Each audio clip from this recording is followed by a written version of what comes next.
Hello, good morning or afternoon, evening, wherever you are Good logging in morning. Good today. morning. Hello, everybody who's signing in. We are so excited to be kicking off the very first webinar of 2024, everything about growth and acquisition and co-working. My name is Jenna, and I will be moderating this conversation for the next 45 minutes or so. We have two incredible guests on the line as well, which I will introduce in just a moment.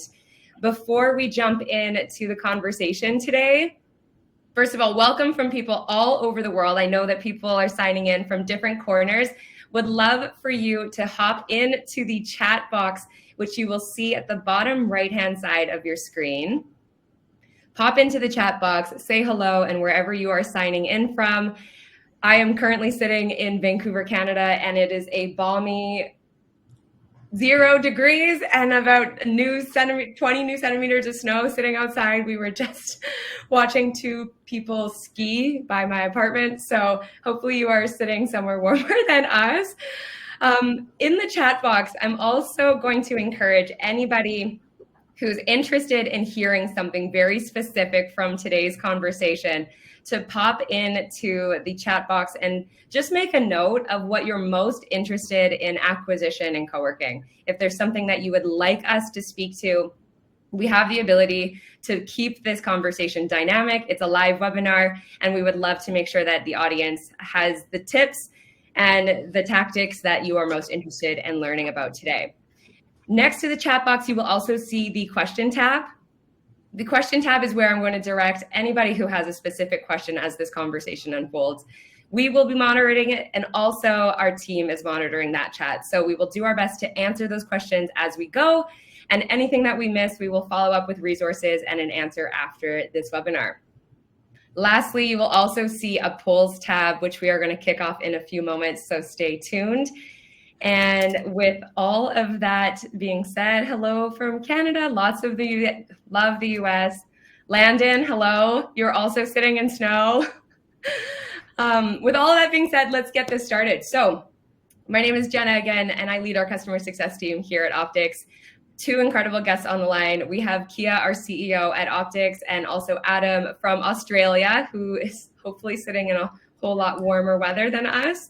Kia, I'd love to pass it off to you to kick this off, introduce yourself, and also maybe the part about acquisition that makes you the most excited. Of course, thank you so much, Jenna, and thank you, Adam, for taking time to be on the line with us. We're so thrilled, and we're so proud of the success that you've had with KoWorks and to be a partner in your journey with Optix. Myself, I'm Kia, founder and CEO of Optix. Prior to this, I was a co-working operator back in the early days in 2012 when not a lot of people were co-working. So I've been in your shoes, understanding the needs of co-working operators as well as wanting to grow the space. So here we've really brought in sort of a medley of learnings that we've had, and also brought Adam in on the line to share his learnings on the acquisition step of the growth funnel. Yeah, thanks, Kia. Adam, just to iterate that, we're so fortunate to have your wisdom and expertise on this webinar today. I've been very fortunate to work with Adam over the last year and a half, I think over a year and a half, and to see your experiments in acquisition and to see the success in growth has been phenomenal. So would love for you to introduce yourself as well as what KoWorks is all about. Awesome. Thanks so much, Jenna and Kia. It's an absolute pleasure to be here. I am very much sitting in beautiful warm weather here on the central coast of New South Wales in Australia. So my name is Adam Hyman. I'm the founder of KoWorks, and essentially what KoWorks is all about. We take underutilized community spaces and turn them into vibrant co-working spaces. It all started during the pandemic when everyone was feeling isolated, working from home, moving out of major capital cities, and working in isolation. So we brought everyone together to collaborate, connect, and share in beautiful, vibrant spaces that are often either on the beach or in beautiful spaces in nature. And to be honest, we would not have been able to achieve any of the growth and success that we've been able to have without the support of yourself, Jenna, and the platform that we've been able to really build our business on, which is Optix. So thank you, Kia, for imparting all of your wisdom from co-working days and bringing that into such a seamless platform that we've been able to leverage. Well, thanks for that, Adam. Like I said, Adam's expertise brings a lot of value onto this call. So please do not hesitate to shoot the questions on the question tab as they come up. If you have questions particularly for Adam and his experience, we are happy to have him answer those after the webinar as well if we miss any. So what were your primary business goals you're thinking in 2023 as we move into 2024? We asked this in our annual survey in December of 2023, and the biggest goal across all owners, operators, managers' minds is to grow membership, to grow the number of members in your space, and also increase brand awareness. The two top goals. And so we're really excited to have this conversation. I know that it's on a lot of people's mind. With that being said, we do have our first poll that just went live. Thank you, Kelly, for launching. So you're going to see two things in the polls tab. Would love for everybody to hop over really quickly and jot down what is your primary business goal for 2024, and also what is your top marketing channel for member acquisition. That is coming. So just keep an eye or a thought on where your mind is and your experience is with acquisition. So with all that being said, acquisition funnel, this is going to be our framework for the conversation today. There are 3 stages of the acquisition funnel: awareness, consideration, and conversion. And we're going to be using each of these stages to guide our conversation. Kia, I would love to kick it off with you. So speaking to this framework, how this framework works, there are a couple of things that aren't on this triangle that maybe you want to jump in and also shed some light on. But would love for you to break down how this framework works and also how it's relevant to co-working. 100%. Thank you, Jenna. So a very simple funnel. The goal of the acquisition funnel is really to move your audience and potential opportunities from being unaware about your brand and your services and your solution offerings to really considering your unique value proposition in terms of the products and services and the community that you have to offer, and how it might be different from other players that are in the market. And also, most importantly, taking the ideal first step in the conversion state. So thinking very articulately about who is your ideal customer profile, having a keen understanding of where they are, what are their likes and dislikes, how are you positioning your co-working space and a unique set of services that you have to address their needs. That is important in this entire funnel, because at every stage you're going to be aligning your communications, your marketing, and your sales efforts to really speak to those needs and really to articulate how you are different as a business and how you're able to address those needs. And lastly, having the right KPIs and the key performance indicators in place so that you're able to measure the effectiveness of your programs and iterate along the way. This is hugely important because you might not get the messaging right in the first place. You might not get that product market fit where your services and offering resonates with the audience. So it is really important to have the KPIs lined up so that you're measuring your performance along the way and iterating as you go along to optimize that funnel.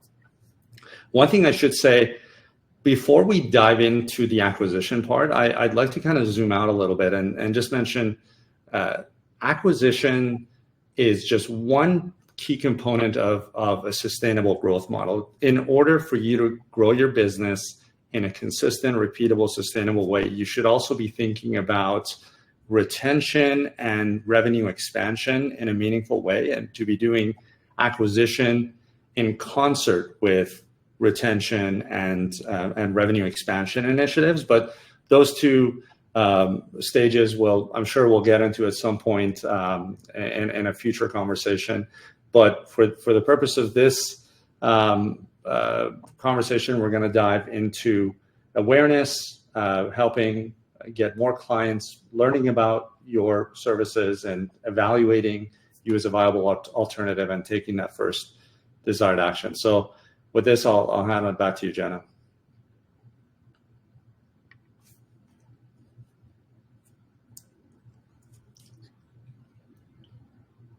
Adam, do you want to start while we wait for Jenna to come back to talk a little bit more about the awareness stage and what are some of the key areas that you are investing into as an operator to build more awareness in your community and attract your ICP?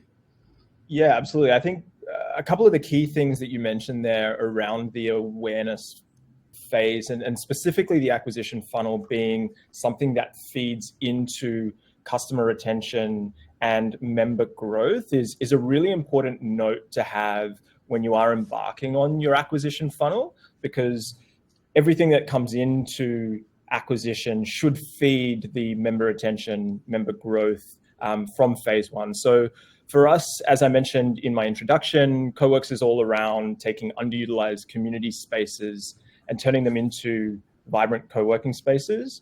And for us, when we embarked on that journey, it hasn't been a smooth sailing journey. No startup is, but because we are based in a particular area, we said, what does that customer profile look like? And then how do we attract that customer from day one?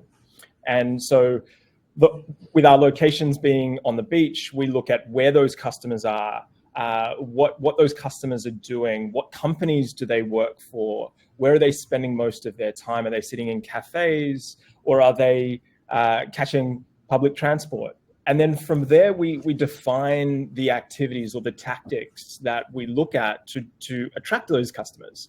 And those customers are essentially what we look at as all of the key points that we follow through, or the tactics that we follow through for our acquisition funnel.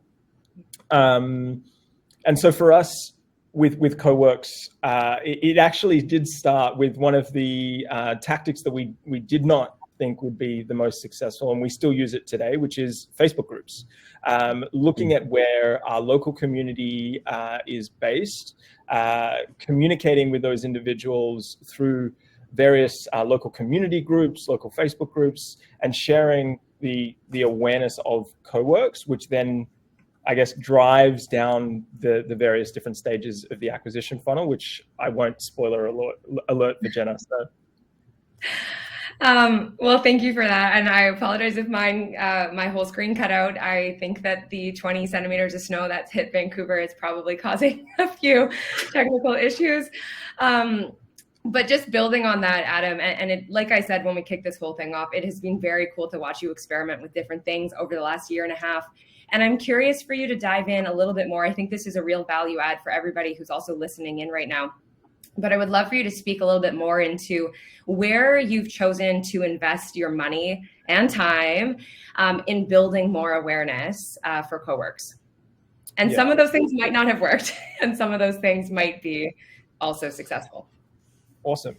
I guess the first thing that I'll say is, again, going back to the overarching goal, the goal that I've set for our team and the goal that we said from day one was, can we have someone that is at a weekend barbecue that has never had an experience with KoWorks talk about the KoWorks experience to someone and promote, I guess, KoWorks at a barbecue without having a prompt. And that's the North Star, I guess, 11-star goal for us. So it's then, how do we do that? And for us, what we've done is we've hinged on our, again, as Kia mentioned, our ideal customer profile and really thinking about who they are and what they love. And we've really leaned into wellness and promoting wellness as, I guess, co-working feeding into your work lifestyle. And the way that we've done that is through a number of different phases. One being online. So we've really spent quite a bit of time investing in our social media approach around how we're promoting KoWorks, which is a very basic and simple way of building your brand. But then the other elements from a wellness perspective is we run lots and lots of events around breathworks and ice baths and yoga, sunrise yoga on our balconies, that people will talk about at barbecues. It's so for us, KoWorks is more than just a desk, and that's what we want to promote as the lifestyle and the experience.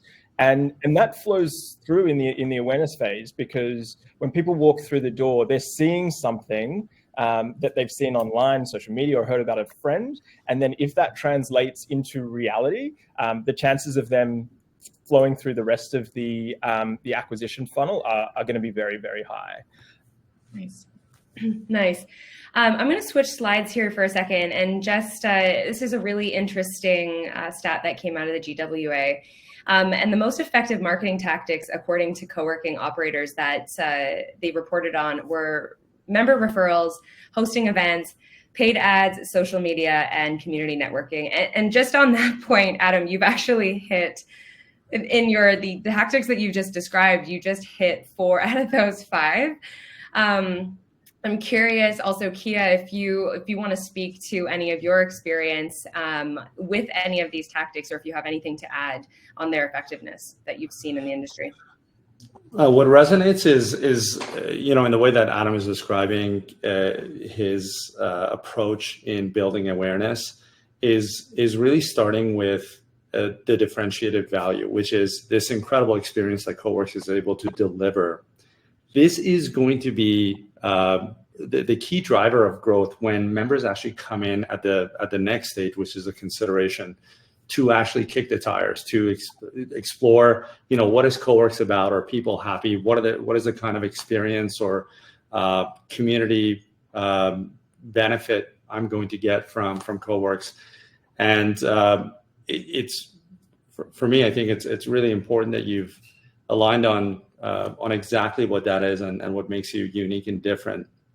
I'm wondering what portion of your efforts is online versus offline. To what extent are you relying on existing members and events to spread the word in the community? Yeah, it's a really, really valid point. I think the split, or the differentiation split between online and offline, really comes down to the co-working space or the business that you are operating. So for us, we are very much located in regional and coastal communities in and around nature. So for us, we know that we're going to over-index on offline tactics, because our communities typically are receptive to the more organic or natural human touch. So for us, we over-index on hosting events, running various networking pieces in space, or even running out-of-home campaigns that are true to the brand. And I think this again goes back to the target customer. Who do you want to have in your space when they walk through the door? What do you want them to look like? Because if there is a like-minded individual that is already sitting at that desk and someone walks through the door prospectively, and they see that like-minded individual, that's also going to help your conversion or the different phases in your funnel. So for us, the out-of-home is a big part of it. And I'll talk to one tactic that really ties into staying true to your brand. So we talk about KoWorks being all about sustainability of the ecology, because we are in nature, sustainability of your psychology, which is mental well-being, and then sustainability of the I guess the body, the movement. And what we've just done is we've launched a tactic where we've got seed packets, literal seed packets that we put in cafes, and it says grow with us. And then on the back of it, it says plant more than these everlasting daisies, I think is what the seeds are. And for us, we always talk about sustainability. So instead of just putting a flyer, or instead of just putting a brochure in a cafe where all of our customers are, we're putting a seed packet so that it's memorable, something that is true to sustainability. And that's just a simple tactic that you can implement that is true to your co-working business, or the unique value proposition that your co-working business has. Love that. Love that. I have never heard you talk about that one, Adam. Amazing. That's so cool. So there's a lot more to be said about the awareness stage, and this could honestly be a 4-hour webinar in itself. So we're going to switch gears though and keep the conversation going. I want to move into the second part of the funnel, which is all around consideration. Thank you, Kia, for kicking off when you first spoke to what really involves each stage of the funnel. So I'm going to jump right into a question for you, Adam. We know that at least in co-working, tours is one of the most effective ways to get to know your members, have a vetting system, and convert them. So at this consideration stage, I would really love to learn a little bit more about how you're nurturing and getting to know your leads prior to them coming in for that tour. Yeah, fantastic. I think the key to any co-working business is all around the relationship. And the relationship starts from that first impression. Now, that first impression could be someone literally walking through the front door with one of your community managers, or that first phone call. And for us, again, it comes back to the ICP. I feel like I'm talking about it quite a lot, but essentially, we want to know who we want in our co-working spaces. And as you said, Jenna, it is a vetting process. So we've built, I guess, a set of questions that all of our community managers in all of our spaces will talk to on that first discussion before we've even booked that tour. How do you co-work? What company do you work for? Are you a local, or are you just visiting from out of town? What are your needs? Do you need an additional screen, or are you just here for the ice baths? It really is important, because that then guides how you tour that member through the space. If they're interested in ice baths, the first thing you're going to do is take them to our beautiful wellness space before they even see the desk and before they see the meeting rooms and those sorts of things. And I think that's a really important piece to factor in, is could you see yourself in the space, and does this fit my needs and wants? Adam, two-part question for you on this. Is there a mutual vetting process where you're able to ask them these questions prior to the tour, and also give them an opportunity to ask you questions once they land? And two, who is taking responsibility for sharing this knowledge internally with your team when that information is collected from the prospect and the opportunity before they arrive? Yeah, it's a really valid question. I think the process for us, both I guess over the phone and in person, is very much around, could you see yourself in this space? Is this something that you could see yourself? Is this a community that you could see yourself a part of? And I will talk to community in the later phases, but that process and the ownership, or the accountability of that is our community managers. So in each space, we have a community manager that owns the relationship for that space. We have just migrated, I guess, a little bit of a process where we have an in-house regional community manager that manages all of our existing relationships, and they're responsible for, in all of our daily whips with the team, updating any new pieces of information. A new member has walked through the door, someone's left the organization if they have, all different pieces of information that will help, whether it be marketing, whether it's customer acquisition in terms of sales, and inform that process. So our community managers are typically I guess, accountable for everything that is existing members. Nice. On that note, just speaking about your community managers, we didn't really dive into this at the awareness stage because we spent quite a bit of time talking about it.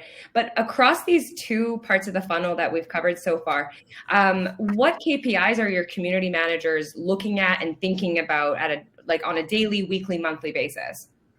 Yeah, good question. I think the key pieces for us are obviously tours booked. That's a number one top of the funnel metric. The other key piece is attendance. People in seat that have booked a free trial and converted that first day. The first day is so important at consideration. They haven't converted yet, so they've had a free trial. That is really important because they've had an experience with us. And again, that comes back to that first impression. Can you make the first impression at even before you've converted them to a monthly subscription or a plan or whatever, however you're charging your members? Can you have the most amazing, 7 or 11-star experience for your co-working space? So they're looking at, those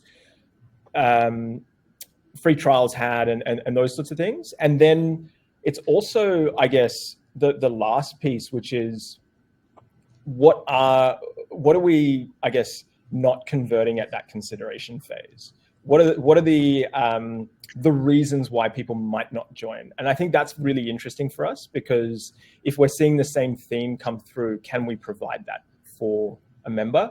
As an example, in co-working, I'm sure many of you on this webinar, feel the same way, is second screens. We all saw it in the pandemic, where we all work from home and have amazing setups. And now all of a sudden, co-working spaces need to provide second screens as a baseline. So for us, those are the little themes that we start looking at in terms of at the consideration phase. Nice.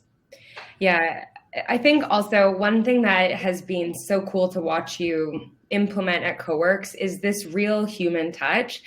I don't know if it's part of your hiring strategy for your community managers and for the people who are representing your brand on the floor, but this idea of almost having them confident in sales and being able to see who the prospect or the lead is, give them a tour that's speaking to who that person is, have the skills on the floor to really get to know them, have empathy. Like you've obviously created a winning strategy for who you're bringing onto your team. And I think that's really reflected as well in the success of these KPIs that you've seen across the last year. Additional point I would mention is what I love about the way that you're walking us through your thinking, as well as how you've designed your brand and your branding and your material and your promotional assets to align and resonate with your value proposition and the way that you've communicated health and wellness. The dots need to connect. If one part of this funnel, if one step falls apart, and it's just the value is not realized, the client won't see the full benefit of taking that next step. So I really appreciate the way that you've designed this entire funnel around a consistent thematic message. And at the consideration stage is really your opportunity to prove and demonstrate this value. It's such a critical part of the phase, especially when you have a brand and you're positioning a brand in a particular way. If we're talking about sustainability and not walking the walk with sustainability, that is potentially what's going to lose. That's going to be the difference between acquiring a customer and not acquiring a customer. And if we're talking about sustainability and we don't have different elements of recycling, as an example, in our micro kitchens, then when people walk through the door and they don't see that, wow, you're talking about sustainability, but you don't recycle.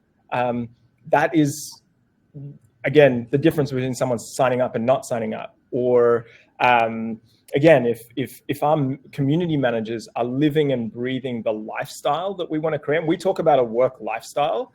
I know that in co-working, the big name WeWork and Adam Newman used to walk around barefoot. Literally in our spaces, we talk about we have an etiquette piece which says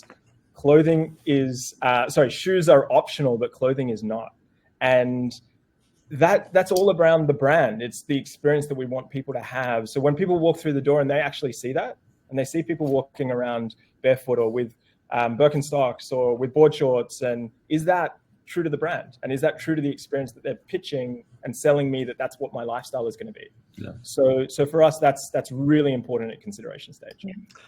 And what is the desired next step once they've come in through for that first tour? What are you optimizing for? Are you providing information, hoping that they'll commit to a day pass or something greater? Tell me a little bit more about what is your focus at this stage.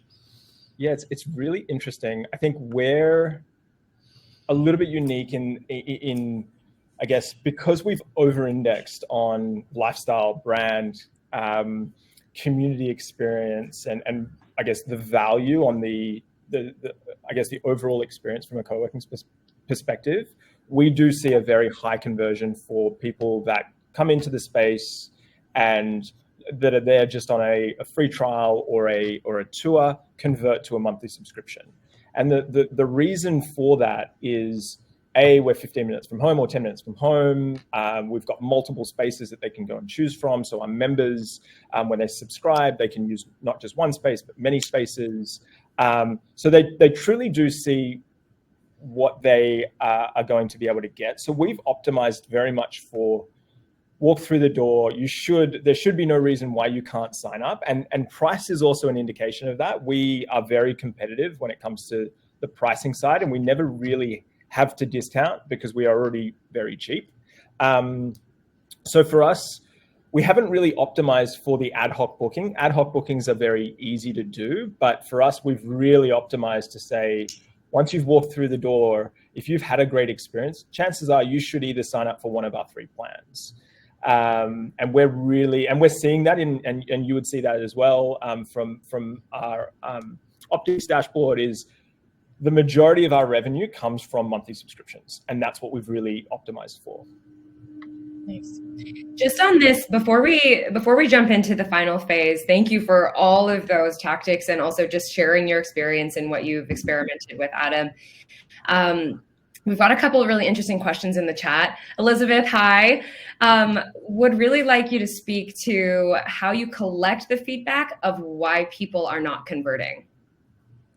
Yeah, great question. Thank you, Elizabeth. The key piece for us is storing what we have internally. Everyone in most tech companies will talk about a single source of truth. For us, it has been Optix. So what we've done is we've created specific user properties or member properties within a individual customer's profile. And we literally store the different reasons. And if it's a new reason, we add a whole new reason in there and see if we see consistent themes. Part of our community manager's monthly KPI is to pull a report of why people are leaving and have a look at those themes. Are they consistent? Are they not? And then see if we can add to our overall experience. So work with sales or work with I guess operational experience to see if we can implement those particular tactics, or if it's an anomaly, i.e. moved overseas, then typically we're not going to be doing anything. Yeah, nice. Thank you for speaking to that. We are going to, actually, this is another question from Chuck. Hi, Chuck. Nice to see you here.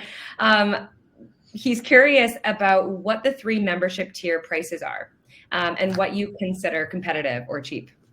Yeah, happy to share. It's public, so happy to share all the different pricing tiers. And so we started with the typical 3, bronze, silver, gold type scenario. For us, we've got an entry level, which is a casual membership, 6 uses in the month, for $149 per month. Gets you access to any of our spaces with 6 uses. Then we've got a part-time plan, which is typically for people that are working 2 to 3 days in the month with us, and that's a 10-day access in the month, and that's at $199. And then we've got our last tier, which is our unlimited plan, so access to all of our spaces, unlimited access for $349 a month. And typically we're seeing majority of our membership splits sitting in that part-time and unlimited. Nice. Casual, is probably our smallest membership mix. Nice. Thanks for that question, Chuck, and Elizabeth as well. Really appreciate it. Okay, again, there's so much that you, honestly, Adam, you could probably do a 4-hour webinar on each of the phases of the funnel. We're going to switch gears, mindful of time, into the last stage, conversion, which we've actually already started to touch on. Adam, you've given some ideas for how you're starting to track this part of the funnel, as well as some of the tactics that you've implemented in the consideration phase are no doubt a part of the success of conversion for you. But jumping into this part of the funnel, would really love to pass it back to you, Adam, for you to speak where you're finding success in conversion, anything that is coming to mind that you might not have already spoken to, and also where you're finding challenges. Yeah. I think for us, again, as I mentioned in the consideration stage, we're really unique in, I guess, the market, but also from a competitive standpoint in our area with the other key players in the market, where we really do lean into lifestyle and the casual nature of work. So we have definitely seen a very high conversion when people walk through the door from inquiry. I think for us, again, it's that say-do ratio. You've said something around lifestyle. Is it actually what you do when I walk through your space? And I guess the other element where we're having that high conversion rate is what we've most recently leaned into, which is wellness. So we've opened up a wellness space within our co-working space, and that's another reason why people are joining. So we've got members that are literally members of our other spaces and coming to the newer space that we've just launched specifically for the ice bath and the sauna. They're not coming here to work. They just specifically come here. So there's a reason why those people are staying. This also ties back to your point there, Kia, around retention, is introducing additional value pieces that I guess continue to convert. So we're seeing a lot of people now starting to, I guess, convert because of the wellness piece. And then I guess there's the other elements. It's the diversity of that, I guess, ICP that we have around the different events that we run, all the way down to the coffee that we have. We have some people in our spaces so, I guess, happy that A, we provide free coffee, but B, we're supporting a local coffee roaster, which ties back to the brand. If we were to just have a generic brand that's in our space, does that tie back to environmental sustainability, or the supporting of the local community, which we talk to in terms of sustainability of ecology? So, so I think for us, it's the say-do ratio. That's what converts. If you walk into a space and they're telling one thing, they say, "Oh, we're all about community," but you walk in there and it's soulless. Chances are you're probably not going to join that co-working space. And we've experienced that all over the world, Kia. I know that we could probably talk for hours on that. Adam, you've touched on these different channels, these inbound channels. You have online digital. You're doing SEO, other tactics, community-based marketing. You have partnerships. You have member referrals. Is there one particular channel that converts better than another? And how are you seeing? Are you seeing any trends there in that domain? Yeah, great question. So there's two real key areas that we're seeing, I guess, that are high performing. One is organic Facebook groups.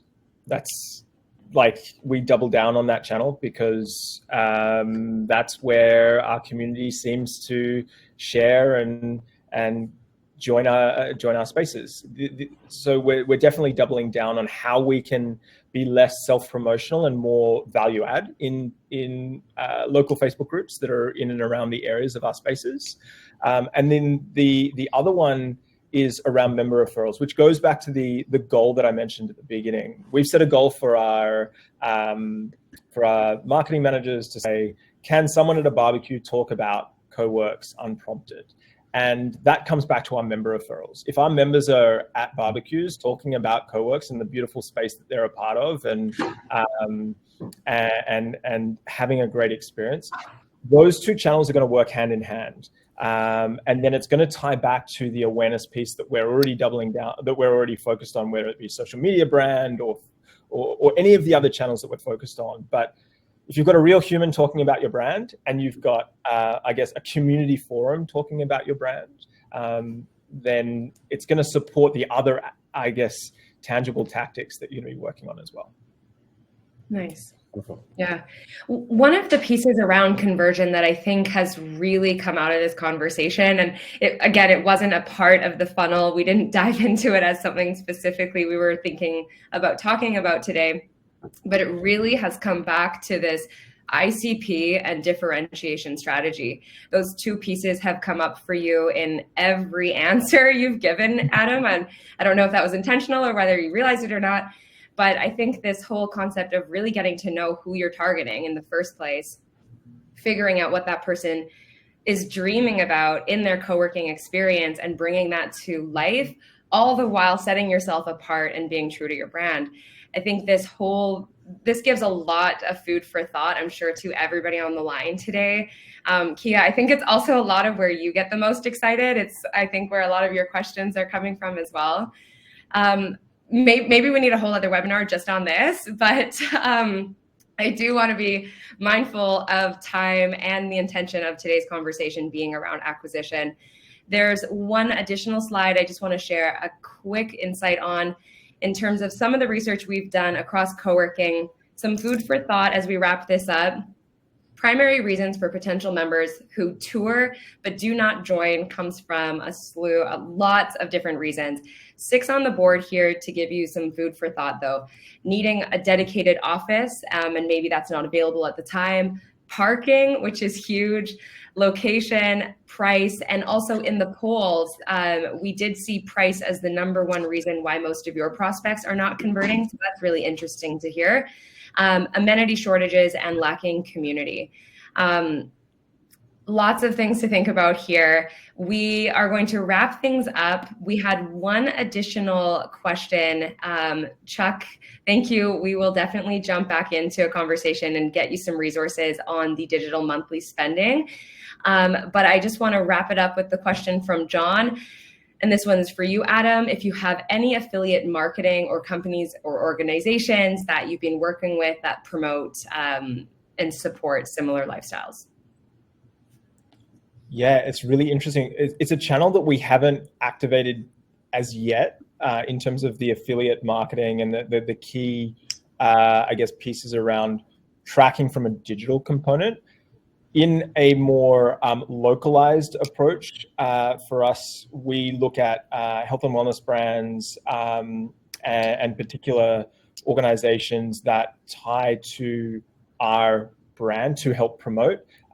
So whether they be local artists, local movement, and health professionals, we get a lot of wellness professionals coming through our space to then utilize our space and then promote our space as well. So we haven't actually implemented a specific affiliate marketing strategy yet, but we definitely leverage a lot of local brands in the area that are true to, I guess, our brand for promotion without a specific, I guess, tracking mechanism just yet. Nice. Thank you for adding on that one. Well, with time check, we have about 60 seconds here. First of all, I really, again, Adam, thank you so much for taking the time, but also for opening up, sharing with this community your expertise and experience, particularly in acquisition. I know you have a lot to say on this topic. I really want to thank everybody as well for signing in and joining today in this conversation. Just so you know, we do have a recording that will be going out. We also will have additional resources, including more question and answers inside of our brand new Facebook community called the We Run Flex community. We would really encourage you to join when you're ready, today, tomorrow, and continue the conversation. I think there was a great point in the chat, actually, I think it came from Chuck, the idea of using existing members to help with tours. And that's actually something I posted about in the community this morning, all around community champions. There's a lot more conversation to be had on this, Chuck. So I would really encourage everybody to check out the community, get to know each other there. And we will have a part 2 webinar to continue the conversation on growth in February. So you can definitely keep an eye out on that. Any final words, Kia or Adam, that you'd like to add? Adam, you rock. Keep up the amazing work. I really love the consistency of what you're putting out there and how you're delivering against your messaging, and ensuring that, again, it's everything is coming full circle and clients are really able to get the benefits that you're communicating. So well done, and you're inspiring a lot of people. Oh, thank you. I really appreciate it. And as I said at the beginning, we wouldn't have been able to get to market as fast as we have without the technology that we have. But yeah, look, I think I'm just humbled that we've been able to truly launch a brand that is authentic, and we're adding value to people. That this is truly becoming part of their lifestyle. So yeah, I'm definitely humbled to see that every day, and yeah, obviously to work with beautiful people like Jenna every day with what we're doing to build our brand. And yeah, thank you so much for having me. And I'm always available if anyone online would like to further the conversation around acquisition or growth or anything like that. I'm more than happy to support. I'm also a member of the We Run Flex community as well. So feel free to reach me there as well. Amazing. Thank you, Adam. Thank you, Kia. Lots more conversation to come. We are only 2 minutes over. That's pretty good, with considering how much we could have talked. Enjoy the rest of your day. Stay warm if you are on the West Coast in Vancouver. And please don't hesitate to reach out with any other questions, thoughts, or feedback as we continue our series on growth moving forward. Take care, everyone. Thank you, Jenna. Thanks, Jenna. Thanks, Jenna.